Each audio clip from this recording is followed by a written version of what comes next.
Kaylee Cuoco and Sam Claflin star in the MGM Plus original series, Vanished. When the man Alice loves disappears on a train to the south of France, every romantic memory becomes evidence. Every intimate detail, a potential threat. She thought she knew everything about him, but she may not even know his real name. 4-part thriller Vanished premieres February 1st on MGM Plus. Finding the truth is a dangerous affair.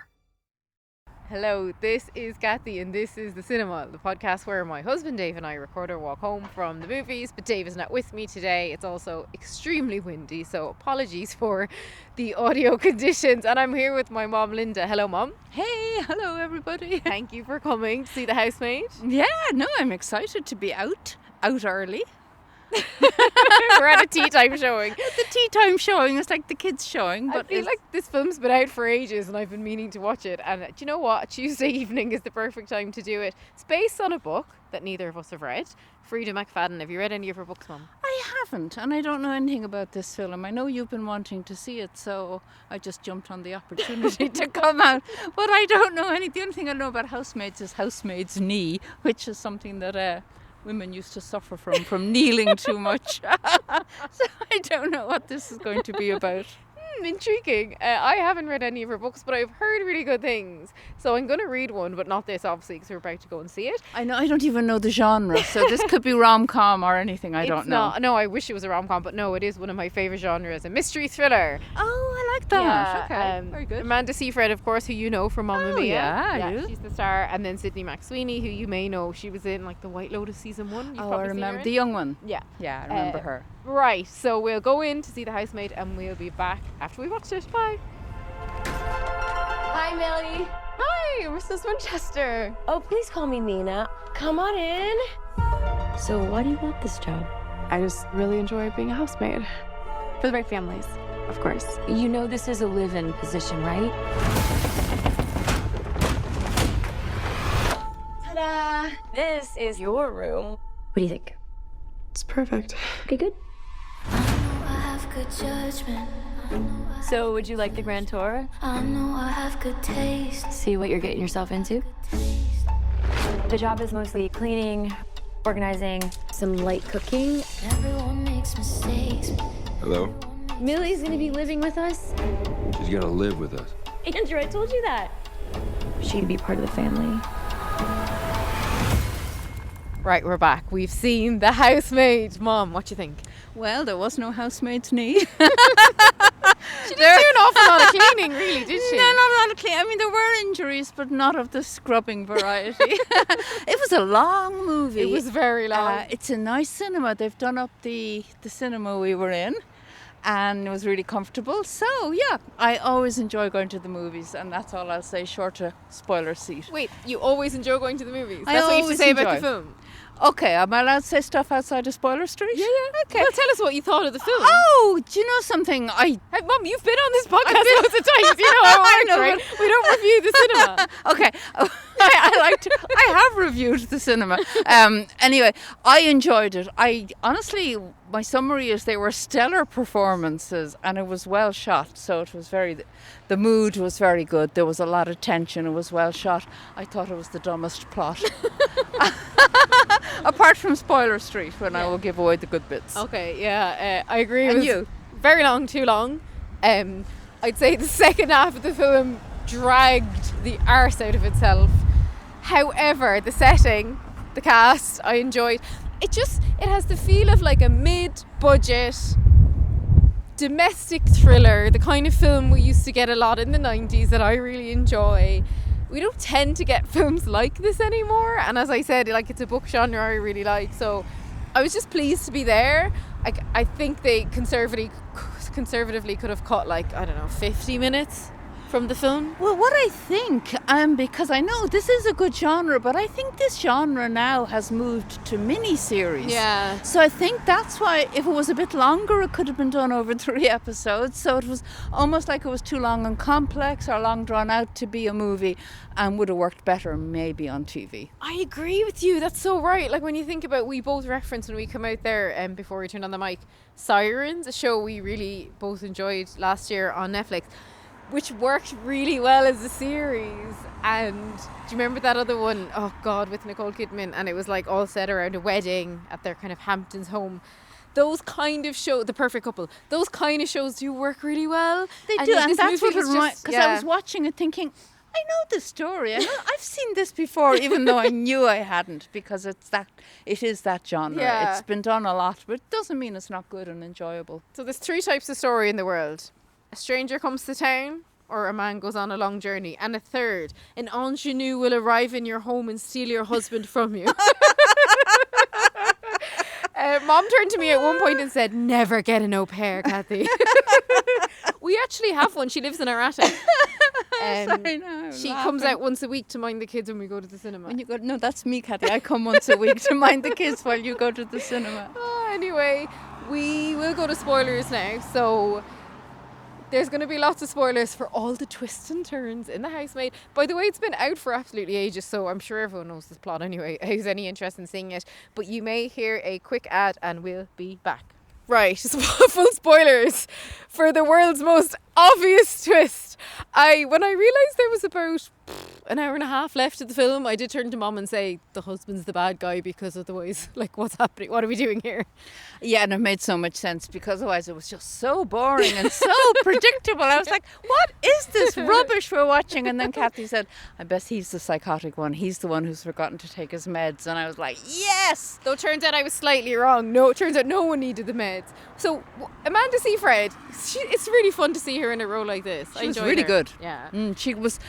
It was really good because it was complex, which was surprising for the kind of genre, because she came off as psychotic, crazy, evil, but she was actually partly the victim in this. Yeah. So she played both, and she was a caring mom, so she played a lot of aspects to her character and really well. What do you think of Sydney Sweeney? She came under a lot of controversy last year, which I'm sure you won't have heard of, where she was in an ad for jeans, right? But there was like all these play on words around her having blue eyes and blonde hair, and a ton of people kind of read the ads as like being very kind of pro eugenics. And it was kind of a big hoo-ha about it. And then when she was questioned about it, she refused to say that eugenics was bad, or that she didn't agree with that interpretation of the ad campaign. So it all went very strange for her last year. So I was a little bit concerned at watching her in a film. I've also only ever really seen her play kind of like a rich, spoiled brat. But all that being said, I think she did well in this film. I thought she was good, yeah. What do you think of the eugenics scandal? Unexpected? Unexpected, yes. I did not see that coming. And yeah, obviously I didn't hear about it. I thought she was good. I don't really know her other than White Lotus. I thought her character was unbelievable and one-dimensional until it got to the end, when she was quite complex and not at all one-dimensional. There was a fun ending to this that I don't think we need to give away yet. No, we're on spoilers. I know we're on spoilers, but so she was in prison. Everybody knew, except she didn't know everybody knew. She'd been in prison for manslaughter / murder that had happened in high school. And that's kind of continued, even though we didn't know that was coming. She ended up killing the bad husband. And then she was, can I give away the last bit? She was hired. She was hired at the very end. So it looked like it was going to be her new career. Her new career is being a housemaid and then murdering husbands of women who are victims of domestic abuse. That's the last second of the film. That was the last second, and that was kind of fun. That was like laugh out loud. Yeah, moment. the very, very end bit was fun, but like there was a point where, so Amanda Seyfried is, we realise, kind of pretending and on purpose being very, very erratic to this housemaid, because she's trying to drive her towards sleeping with her husband. Yeah, she set her up. Yeah, she's very setting her cleverly. up. And she was a lawyer. That came out near the end too. She had started out as a lawyer who was sort of manipulated and moulded and groomed by this rich, crazy guy. So she's kind of deliberately gaslighting this girl. She knows that she needs this job because she's on parole. And anyway, Amanda Seyfried conveniently kind of disappears off, right, for the night. And then the housemaid and the husband go on a date together, and at which point Mom turned to me and said she deserves everything she's getting. Whatever's coming, she's asked for it. And we don't victim blame on this podcast, but when you're watching the film and you see that turn, you're like, what? What is she doing? Like, what's happening here? He's so repulsive because he's so smarmy and handsome. By the way, he's so good in this. I think he was the star of the film. I thought he was brilliant. really good. Yeah. I think he's the guy from The Drop, which was a film in this kind of mid-budget thriller genre that I actually really enjoyed last year. I think he's in that. He's such a star in this. Like, his performance was brilliant. I thought so, because even though you called it, okay, this is the bad guy, you called it based on the fact that this plot could not be going anywhere else. I had called to it be based on going the there. duration of the film. Yeah, and on the length of the film Uh-huh. and knowing all that. But based on his performance, he was still coming across as the good guy, Yeah. the sweet guy, the nice guy. So no, he was really good. So I did think the poor performance was the housemaid herself. Yeah, and like she's still good. Like she's totally fine, but like I feel like in better hands, I could have believed her a little bit more. But again, she's very thinly written. Like it's like, okay, I know she's been in manslaughter and she really needs this job because she's been in prison. But why did she apply for the job if she thought she was never going to get it? Like we were kind of missing that. But then at the other end of the film, we were in excruciating detail of flashbacks to Amanda Seyfried. Everything that ever happened between her and the husband, to the point where I was like, is this just a film now? Her letter to her daughter that we were being forced to watch.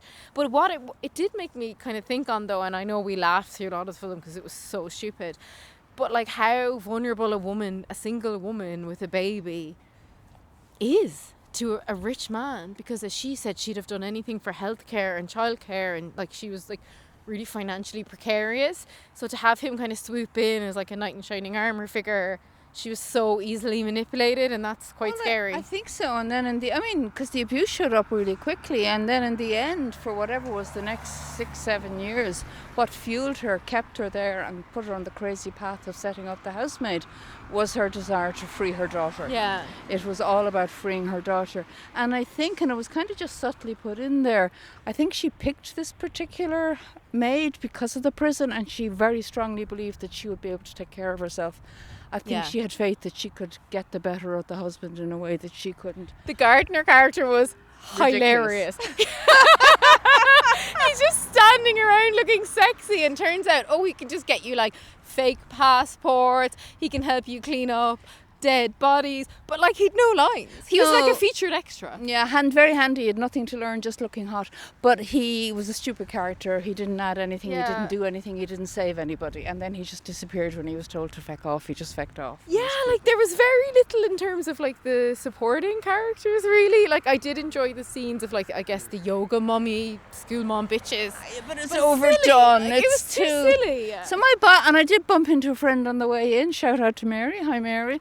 And she hadn't seen the movie but read the book and thought the book was dumb and stupid and she didn't enjoy it. So she hopes the movie would be better. I just love thrillers, so I'm already going to go and read another book of hers now because I just love this stuff. Yeah, I mean, I enjoyed it, and I really think what worked for me was honestly, the performances, the direction, the production. It was all good and clean, but the plot was very weak for me. There was nothing original. I really enjoyed when he pulled his own tooth out. But yeah, I do agree. Like overall, it's a dumb movie. But you know what? Sometimes I just want to go to the cinema and have a laugh and watch a dumb movie. Oh yes, and it's a superhero movie. Yeah, it did that. So I definitely recommend, if you haven't been already, go with your mom. It's great crack. Yeah, and you know something? Just as you say that, I think our expectations have become different around movies, and like I just want to be entertained now. It doesn't need to be brilliant, and it doesn't need to be an award-winning performance or anything, but it does need to have entertainment value, and this had that. Yeah, and also as you said, we've gotten very, very used to the TV adaptations of these, which are incredibly premium and like better paced. So this was like too long for a movie but not long enough for a miniseries, and kind of just fell between the two. Somewhere. They would have needed a few more characters or something else. I mean, the gardener might have got a line or two if he... And the mother-in-law. Yeah, the mother-in-law was Elizabeth Shue. Did you recognise her? I know, I did recognise her, and she was suitably weird and evil. Yeah, I enjoy that. And at the end, having teeth is a privilege. Yes. That was the bottom line. Like, really, if there's any like kind of philosophical take on this, is everything's a privilege and you have to earn it. Mm-hmm. Orange juice is a privilege. Anyway, thank you, Mom, for coming on. That was fun. That was fun, and thank you for listening. Let us know if you've seen The Housemaid. And honestly, as you said, it's in the cinemas since December. It must be doing okay. It is doing well, yeah. Particularly relative to its budget, I believe. Yeah. Anyway, thank you everyone for listening. Come and follow us, The Cinemile, on YouTube or Instagram, or wherever you are on social, or email us cinemile@gmail.com, or come over to Patreon where we review all these amazing TV series that we're alluding to. And lots going on at the moment over there. We're talking about heated rivalry, Hunting Wives, which I'm really enjoying. We're going to be watching the new show from the Game of Thrones universe, of course, and lots more. Bye! Lots more. Bye! I have a really good feeling about this, Millie. Me too. Okay, I'll be in touch.